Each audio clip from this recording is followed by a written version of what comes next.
Serial Kumkum Bhagya में कहानी ने इस बार ऐसा मोड़ ले लिया है जो दर्शकों की धड़कनें तेज कर देगा। जहां तक अब तक की बात है, प्रार्थना का शिवांश का घर छोड़ना सिर्फ एक घटना नहीं बल्कि एक तूफान है जिसने दोनों के जीवन को हिलाकर रख दिया है।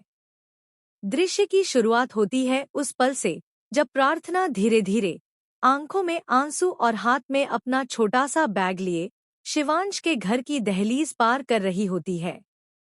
उसके हर कदम में दर्द है, पर साथ ही एक ठान ली हुई जिद भी है। घर के आंगन में हल्की सी हवा बह रही है, पर प्रार्थना के दिल में तूफान उमड़ रहा है।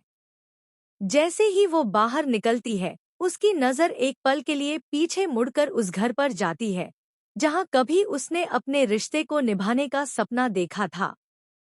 लेकिन अब वह सपना जैसे किसी ने बेरहमी से चकनाचूर कर दिया हो। प्रार्थना सीधे अपने मायके पहुंचती है। दरवाजा उसकी छोटी बहन खोलती है, जो हैरान रह जाती है उसे इस हालत में देखकर। चेहरे पर थकान, आंखों में निराशा और होठों पर कोई शब्द नहीं।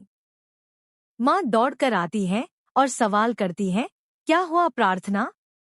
ये कैसी हालत बना रखी है तूने? शिवांश कहाँ है? एक गहरी सांस लेकर प्रार्थना बोलती है, मैं शिवांश जी को छोड़कर आ गई हूँ, हमेशा के लिए। मैंने उन्हें डिवोर्स दे दिया है। ये सुनते ही कमरे का माहौल जैसे जमसा जाता है। बहन के चेहरे पर चिंता और माँ के चेहरे पर गुस्सा।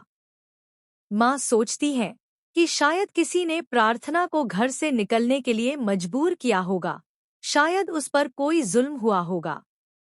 लेकिन प्रार्थना का अगला वाक्य सबको हिला देता है, ये मेरा अपना फैसला था।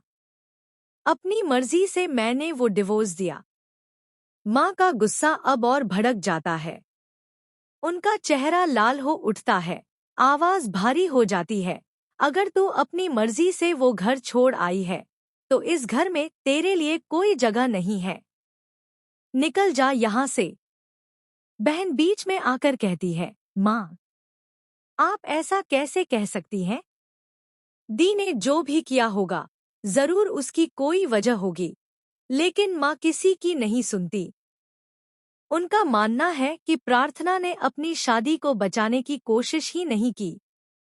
इसी बीच कहानी में ट्विस्ट आता है, शिवांश की एंट्री। लेकिन उससे पहले दूसरी तरफ घर में एक और खेल खेला जा रहा है। सोनालिका ने घर में पंडित जी को बुलाया है। माहौल शांत है, पर उसके मन में बेचैनी है। पंडित जी हाथ में कुंडली लिए बैठे हैं और कहते हैं, शिवांश की जान अब तक बची है तो सिर्फ प्रार्थना के भाग्य की वजह से। उसके कुमकुम भाग्य ने उसकी रक्षा की है। ये सुनकर सोनालिका के चेहरे पर चिढ़ साफ नजर आती है।